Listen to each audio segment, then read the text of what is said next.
Happy Monday, everybody. I hope you're all safe and sound in whatever location you have picked. I am pre-recording this so that you have access to it in case there are power issues. I want to pick up where we left off on Friday and make some more formalizations and more ideas about what's going on with our tangent lines and the idea of approaching. Because really, that's what we were doing. We were looking at what happened as our point Q approaches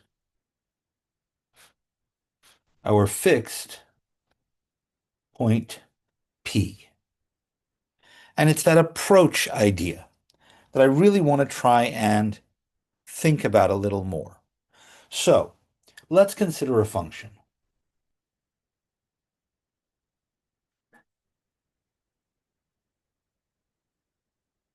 For the function x minus 1 over x squared minus 1. Now, if I were to pick the point where x is equal to 1, I have a problem. I can't put 1 in the denominator of this function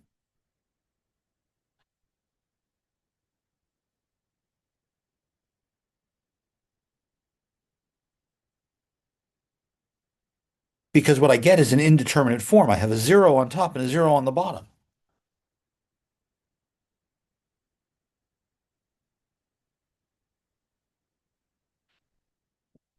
But let's actually graph this. Grab your calculators, everybody.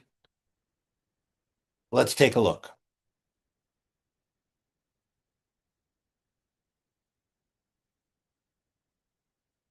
See, this is the stuff we were doing on Friday, so I'll get rid of that.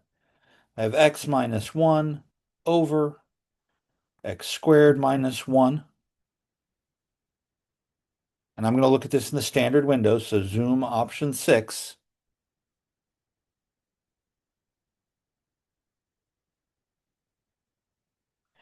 If I put in x equals 1, there's a hole in the function. There's no y value there. Since there's no y value there, I know there's no dot on this function. But if I look, the function seems to be behaving nicely. If there were a way for me to trace what was going on here, well, I can use the trace button. I'm pretty close to 1. I got a y value. I can get closer. No, I can't. I've jumped to the other side of 1. What if we zoomed in?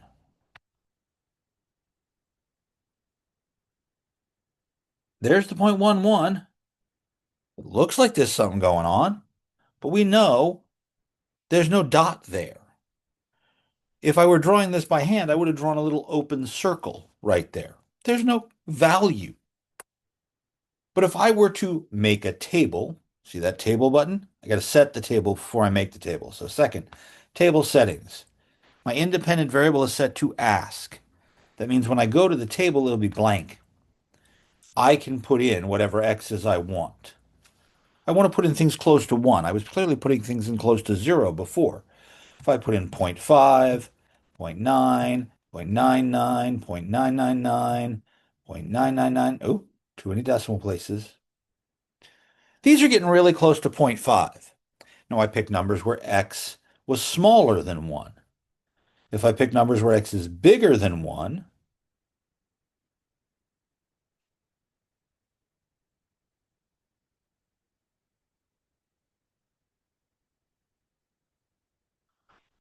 these are still getting closer and closer to 1/2. There is a table in the textbook on page 83 that shows this idea. As x gets closer to 1, f of x gets closer to 1/2. Um, this phrase, I want to make this more mathematical, a little more concrete.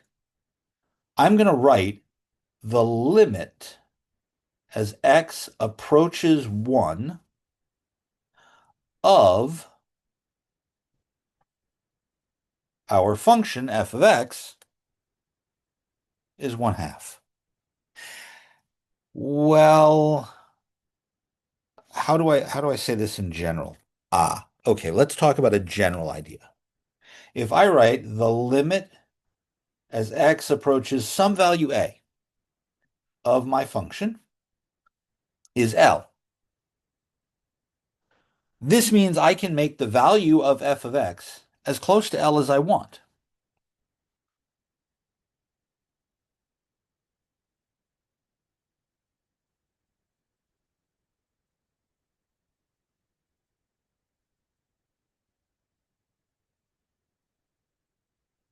By choosing an x value that is close but not exactly equal to a.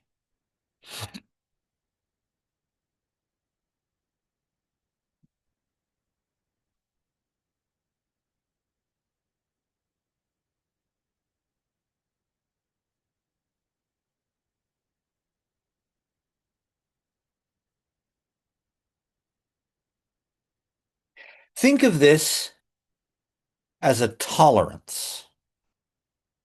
I want to know, oh, you want to be a certain, let's say you want to be zero point 0.1 away from L.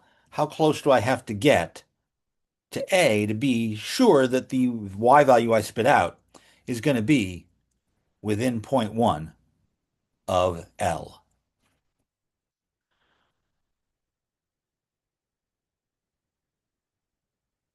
Huh. I'll make a formal definition of this and tell you how close is how close. In a couple of days, I want to get the idea more firm before I do that.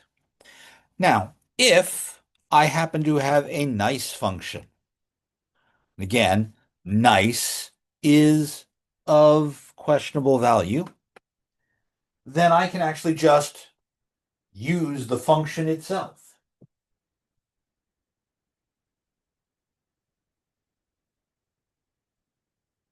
This, by the way, this definition is on page 83 as well.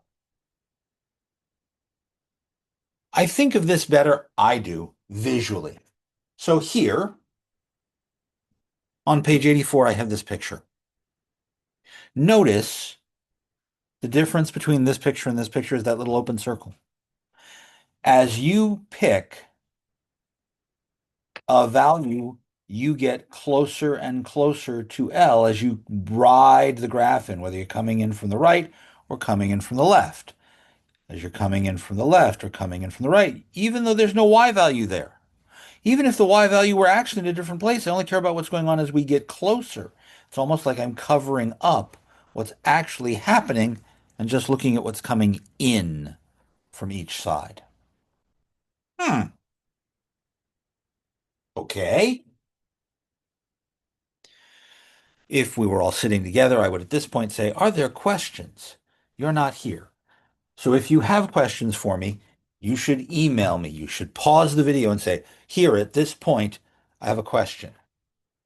And shoot me an email and wait for me to get back to you. If I have a nice function,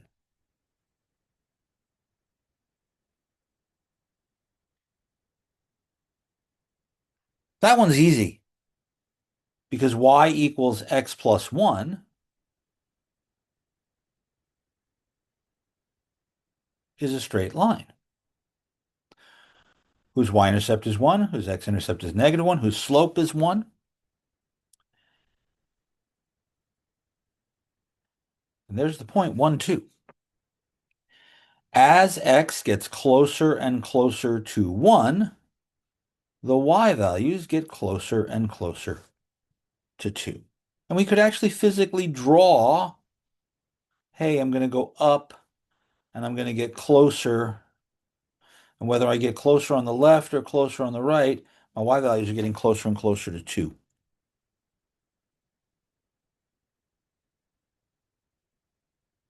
Now, sometimes our functions are not nice.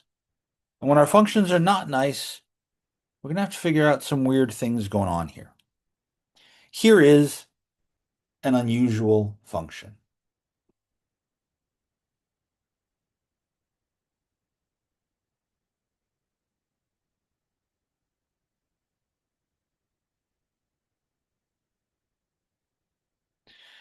Now, if I were to actually put in 0, I would get square root of 9 on top, minus 3. Well, square root of 9 is 3. 3 minus 3 is 0. I would also get a 0 on the bottom. So this is 0 over 0, an indeterminate form.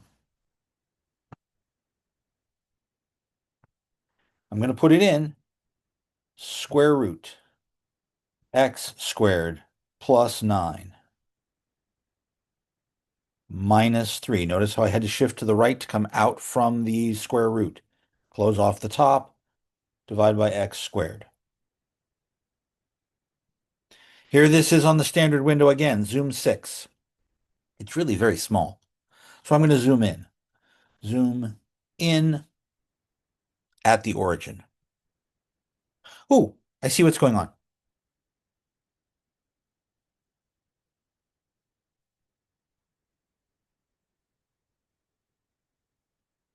This always seems to be above the x-axis, so I'm going to change my window again.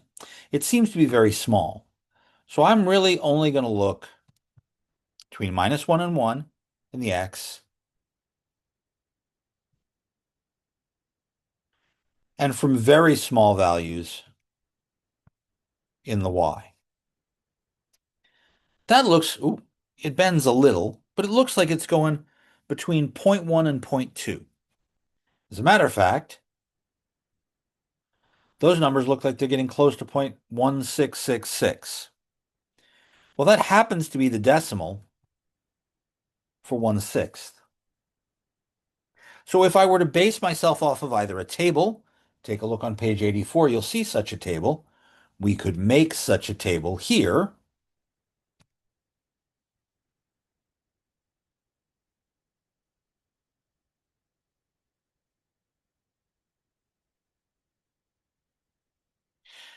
And you'll notice that if I look at what's going on here, I can see, oh, those are getting really close to what the number we thought it was. I think this is going to a 1/6.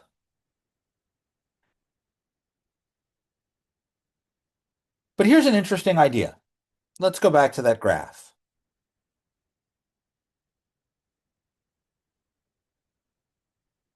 And let's zoom in more. Zoom. No, we'll use the window. Instead of negative 1 to 1, let's go negative 0.1 to 0.1.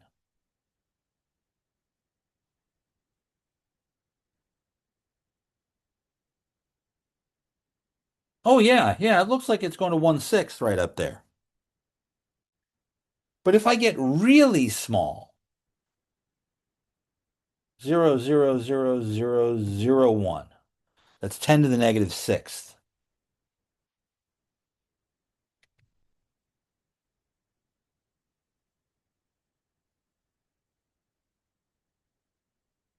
What happened? My calculator has lost its mind. It thinks it's 0 all over here. Let me zoom out a little bit.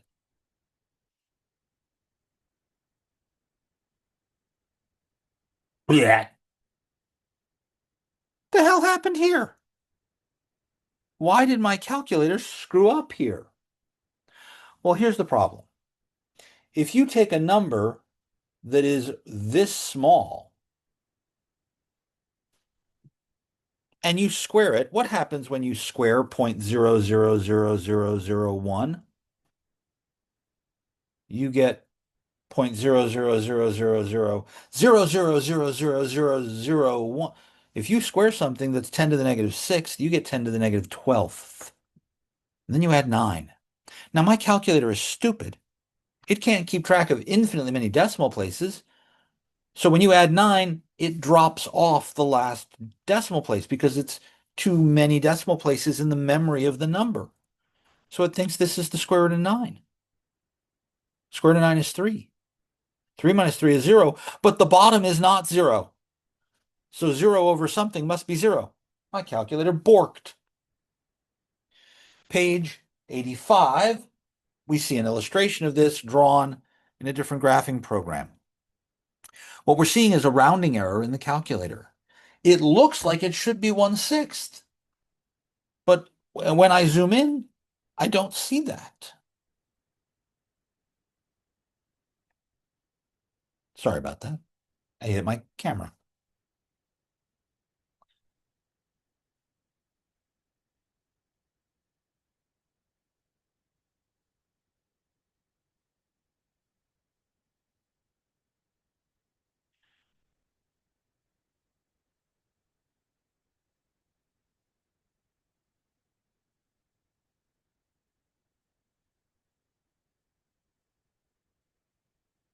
Now, for those of you who've done some computer programming, there's something called the precision of a number, the number of bits you can store in the computer memory. Our calculator only stores 10 bits, 10 digits. If you were to make it so it could store 20 digits, we might get a better answer. You can specify such things in some computer programs, which is how the textbook managed to make those pictures.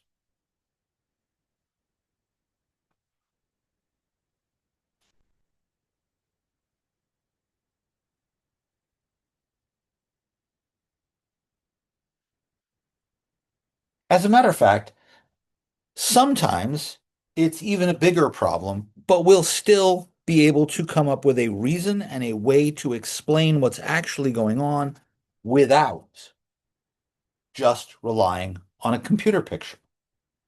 Here's an example of such a thing.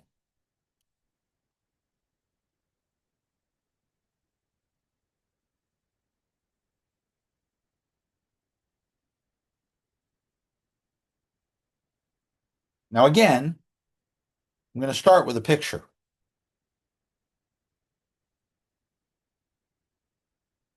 Sine of x divided by x.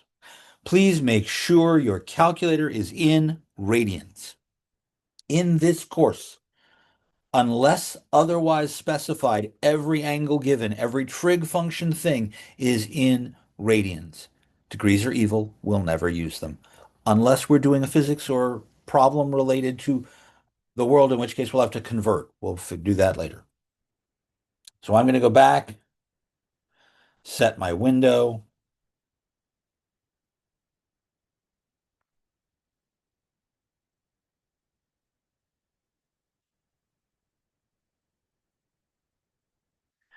I'm only going to look between -2 and 2 because I really only care what's going on at 0. And I know sine never gets bigger than 1. So this should be fairly small in its y values. Hey, that looks like it's going right to 1.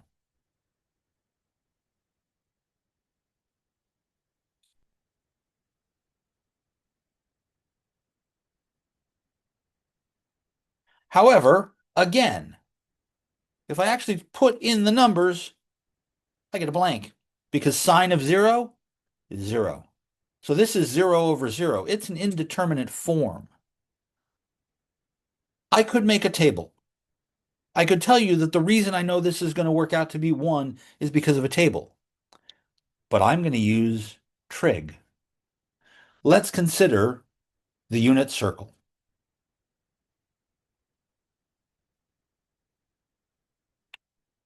If I'm thinking of x as an angle, then x is here.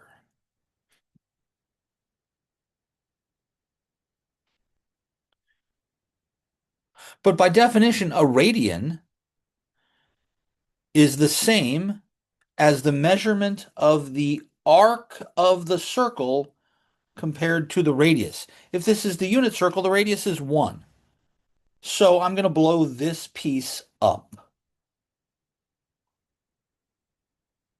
Here's my little angle. Here's the edge of my unit circle.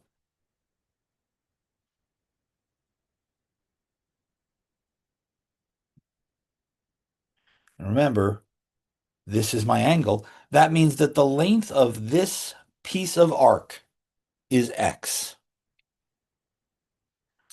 But let's go back to what we were doing on Thursday last week, where we talked about the unit circle and the triangle and all of the right triangle ratios. Sine, there's my little right triangle. the y value is what measures sine, the opposite over the hypotenuse. Wait a minute. This is a unit circle. The hypotenuse is 1. And that means that the height of this stick is sine of x. Now I want you to picture what happens. As this angle gets smaller and smaller and smaller, this piece of circular arc gets tinier and tinier. And that means instead of being curved, it gets straighter and straighter and straighter as we zoom in tighter and tighter and tighter. And what's going to happen is this red line is going to get closer and closer and closer as the arc of the circle gets closer and closer until the length of this and the length of this are just about the same. So that when I divide one by the other, I get 1.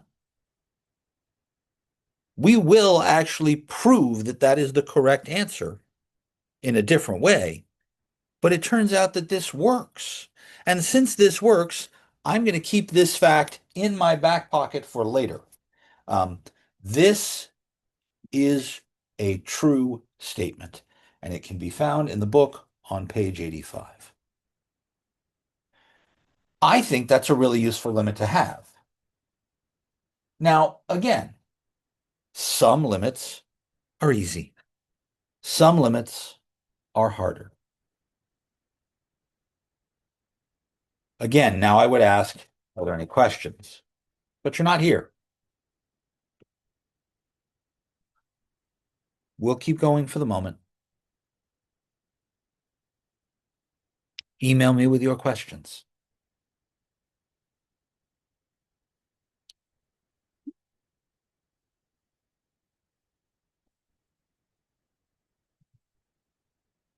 All right. I want to give you a different kind of function because when we are thinking about this, we're thinking about x getting closer and closer to 0. By the way, I drew x to be positive here. I could just as easily have drawn the angle down here and had x be negative. Here's a new function. It's called the Heaviside function, after the person who developed it. I'm going to call it h of t. And h of t is 0 if t is less than 0, and it's 1 if t is bigger than or equal to 0. This function is a piecewise function. It's defined in 2 parts.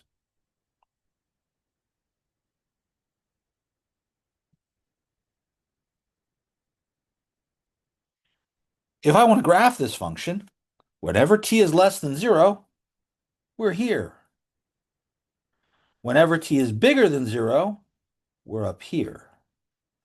And when t is equal to 0, we're here. So that means there's an open circle down there.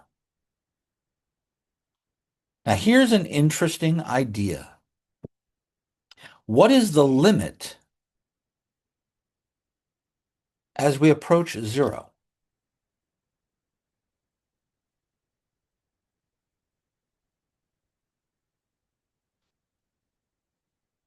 Let's think about this for a second. As I come into 0 from either side, what y value am I getting closer and closer to? Uh-oh. They don't meet. This limit doesn't work.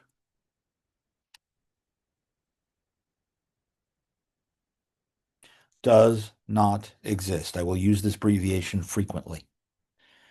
However, what if I decided I only wanted to look at one side at a time?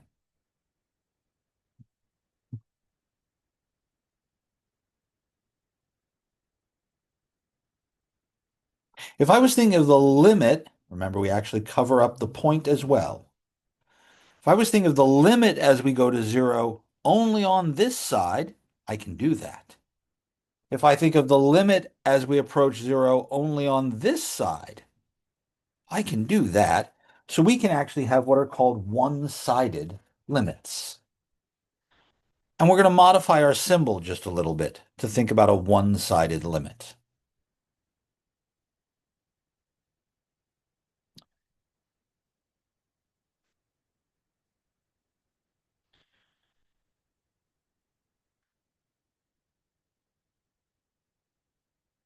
I'm going to put this little superscript of a minus sign or a plus sign. If I have the superscript of a minus sign, it means that the values of t I am picking are always to the negative side of our point 0. If I have the little plus, then my t values are always to the positive side. We'll call this a left-hand limit and a right-hand limit, respectively.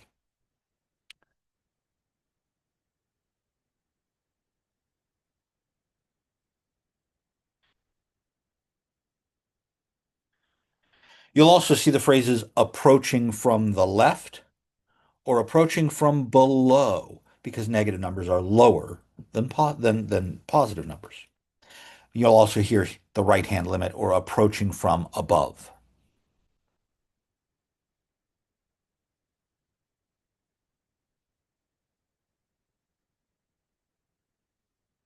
And in this case, both of these work. If I am above 0, my y values are always equal to 1. So as I get closer and closer to 0, I think I should be going to 1. If I am below 0, all of my y values are 0. I think I should be going to 0. That works perfectly. So I can have a left-hand limit and a right-hand limit separately from one another.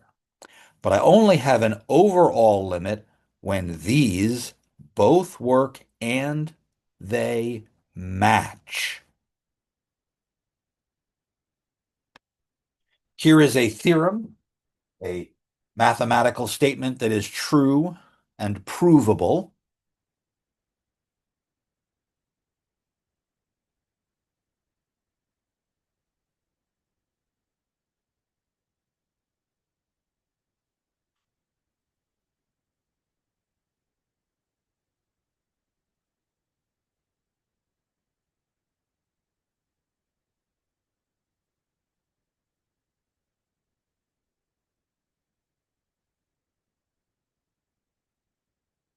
My overall limit, you'll notice there's no superscript or subscript on this A.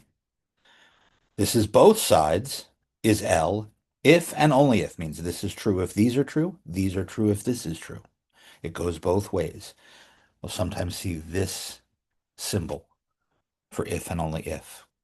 The limit from the left as we approach A is L, and the limit from the right as we approach A is L.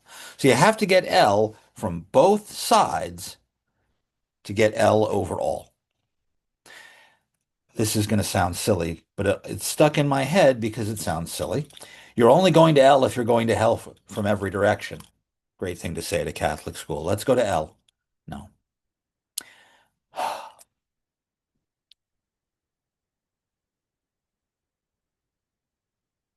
An example in a picture.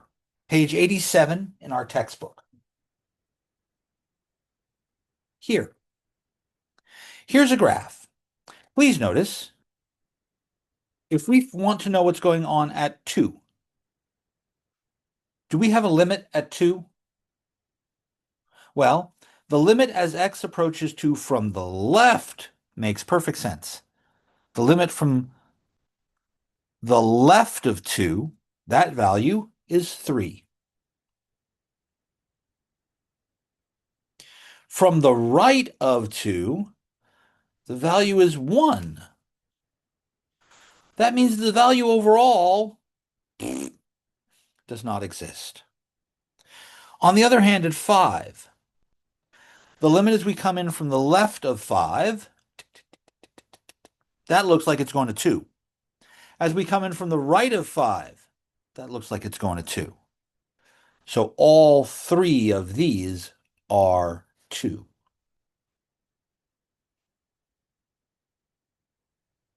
That is the difference between having a left limit, a right limit, and an overall limit. You'll notice, though, even if I plug in 5, what do I get? If I plug in 5, I get 1, not 2. The limit and the value are not the same. That's okay. More on that in another section. There are other ways to have limits that fail to exist based on what happens on my picture, what happens in my function. Here is one of my favorite examples because it really shows you how weird some functions can get.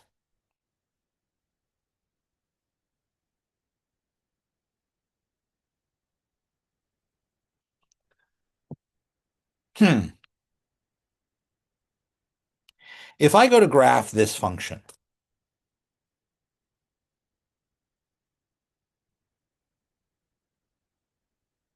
sine of pi divided by x.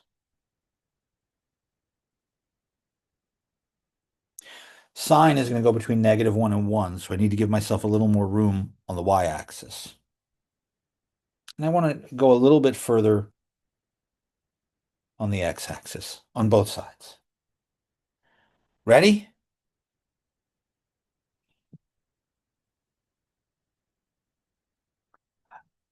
I beg your pardon?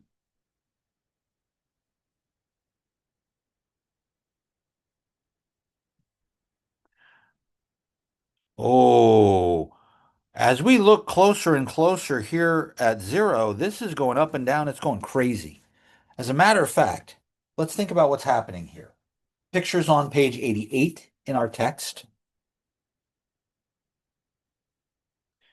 Because as x gets smaller, pi over x, well, the x is in the bottom, so I flip it over.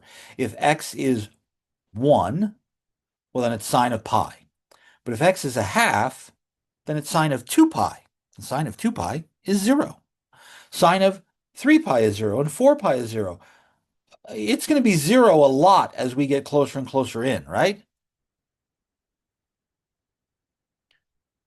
But if I pick instead of 1, what if I picked sine of 2/3? 2/3 would be between 1 and a half. But putting a 2/3 in there, I get sine of pi over 2/3. That's sine of 3 pi over 2. Sine of 3 pi over 2 is -1. Sine of 5 pi over 2 is +1. Sine of 7 pi. We're going to keep going back and forth like an earthquake is happening. Do we settle down to one value as we come in from the left or the right? No, we don't. This graph oscillates wildly.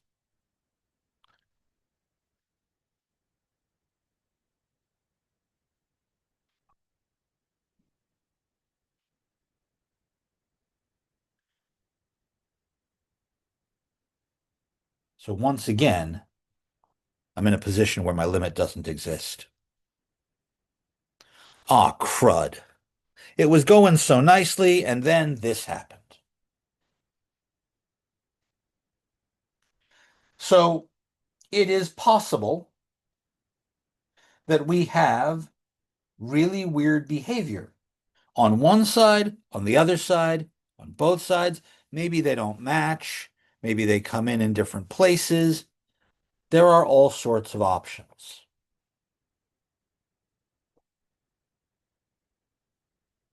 I would spend some more time looking at graphs as my first way of examining a limit.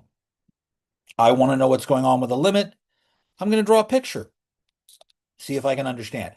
I'll make a table, see if I can understand. Questions? Again, this is a great place for you to pause this video, look something up, call me up, send me an email. Okay. Come to my office hours this afternoon. They will still be happening on Google Meet.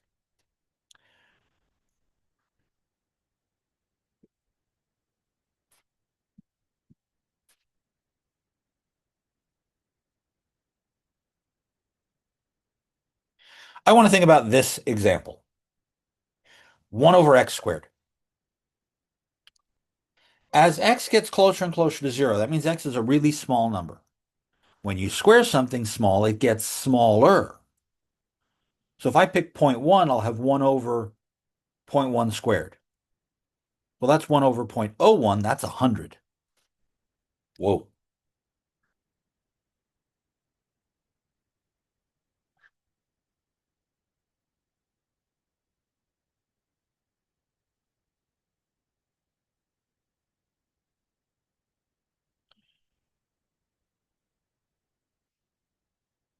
Oh boy.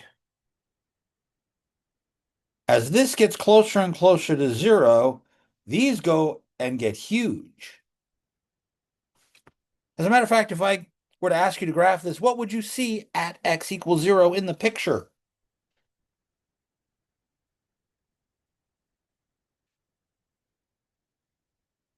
If we graph this function 1 over x squared, we see this.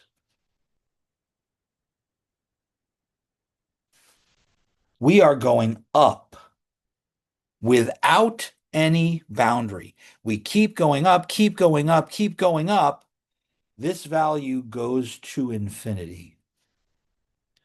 And it goes there from the right and from the left. So this limit exists, but it has an infinite value. Now, infinity is not a number. What this really means is that we are growing without bound. I remember back in algebra class, we talked about this line. We gave it a name. Anybody remember? This is a vertical asymptote. An asymptote is a line you get closer and closer and closer to, but you never actually get to. Insert bad joke here. This is like being with your significant other in your parents' living room. You can get as close as you want. No touching. We're never going to actually hit this line. And that means that this limit will never actually settle down to a point on my graph, but it still has a value I can use. On the other hand,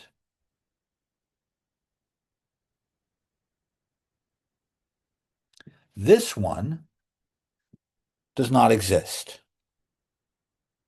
Let's see if we can figure out why that one doesn't exist, whereas the previous one did exist.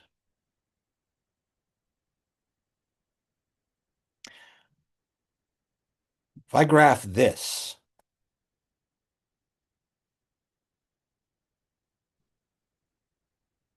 what do I see? Well, over here on the right, I see something as we get closer and closer to zero, we're going up. As I get closer and closer to zero, I'm going up to infinity. But over here on the left, I'm going down. So this is a case where my one-sided limits work. The limit as x approaches zero from the left is negative without bound, negative infinity, and the limit as we approach from the right is positive infinity, but these don't match. And remember our if and only if statement up above. The value exists if and only if the left one and the right one are the same. Those are not the same. They're both infinite, but one is a positive direction and one is a negative direction on the y-axis. So we don't actually have a value here.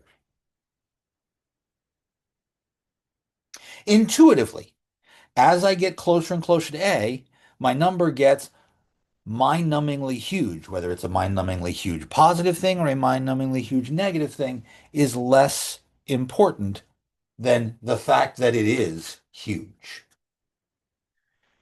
These are where we're going to have vertical asymptotes on any given graph, as opposed to just having a hole in the picture like we saw earlier. Some functions that don't have algebraic reasonings for their asymptotes still have asymptotes all over the place. Let's think about the function ln of x. The graph of ln of x looks like this.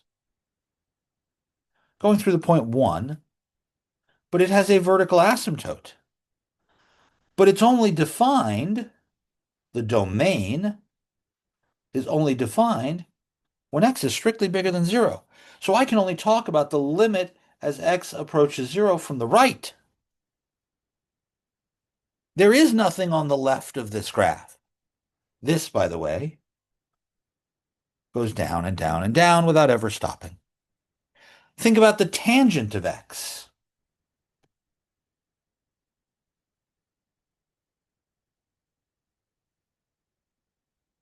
Remember, tangent of x is sine of x over cosine of x.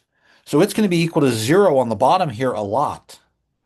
And if you remember, the graph of tangent of x actually has lots of different vertical asymptotes. And inside these vertical asymptotes,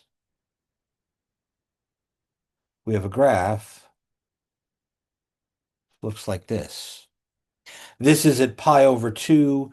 This is at 3 pi over 2. This is at minus pi over 2. This is at minus 3 pi over 2. The graph of tangent has a lot of asymptotes. But notice the limit as x approaches pi over 2 of tangent of x does not exist. The limit from the left is positive infinity.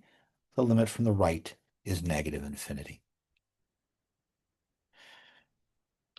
Because these graphs, trig function graphs and logarithms and exponentials are graphs I have expected you to have seen before, I'm going to want you to know some of these limits by default. But frequently, we'll have to do something algebraic, or we'll have to make a table, or we'll have to, in some fashion, figure out a method by which we can actually calculate these limits. I like pictures. I like this intuitive hand-wavy look at the graph, make it make sense.